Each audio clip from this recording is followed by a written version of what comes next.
বৃষ্টির পানি চলাচলে বাধা সৃষ্টি হওয়ায় রাজধানীতে জলাবদ্ধতার ভোগান্তি নতুন কিছু নয়। প্রতি বছরেই স্বল্প ও মাঝারি বৃষ্টিতে ঢাকার অধিকাংশ এলাকা ডুবে যাওয়ার কারণে সৃষ্টি হয় জনদুর্ভোগ। এ কারণে চলতি বছরে বিগত বছরগুলোর চেয়ে বেশি জলাবদ্ধতা তৈরি হওয়ার আশঙ্কা করছেন বিশেষজ্ঞরা। কারণ অন্যান্য বছর দুই সিটি কর্পোরেশনে মেয়র ও কাউন্সিলর থাকার ফলে কিছুটা হলেও ড্রেন ও খাল সংস্কার করা হতো।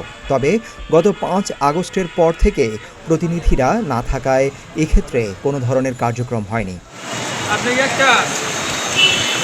ফলে আগের তুলনায় পানি চলাচলের ড্রেনগুলোতে আরও বেশি আবর্জনা জমা হয়েছে। নগরবাসীদের অনেকে অভিযোগ করে জানান, চলতি বছরে জলাবদ্ধতা দূর করার জন্য কোনো ধরনের কাজ করা হয়নি। তাছাড়া ঢাকার সব নদী খাল দখল হয়ে যাওয়ায় ঘণ্টাখানেক বৃষ্টিতেই কোথাও হাঁটু সমান, কোথাও বা কোমর সমান পানি জমে যায়। পর্যাপ্ত ড্রেনেজ ব্যবস্থা না থাকা ও বেশিরভাগ ড্রেনে পলিথিন সহ ময়লা জমার কারণে পানি নামতে না পারায় অসহনীয় ভোগান্তিতে পড়তে হয় নগরবাসীর। বৃষ্টির মৌসুমে রাজধানীতে জলাবদ্ধতার পাশাপাশিও যানজটে অসহনীয় ভোগান্তিতেও পড়তে হয়। বৃষ্টির সময় প্রধান সড়ক থেকে অলিগলিও ডুবে যেতে দেখা যায়।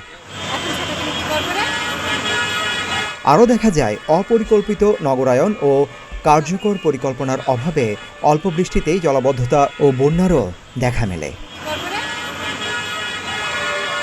সিদ্দিকুর রহমান রুমন, প্রতিদিনের বাংলাদেশ।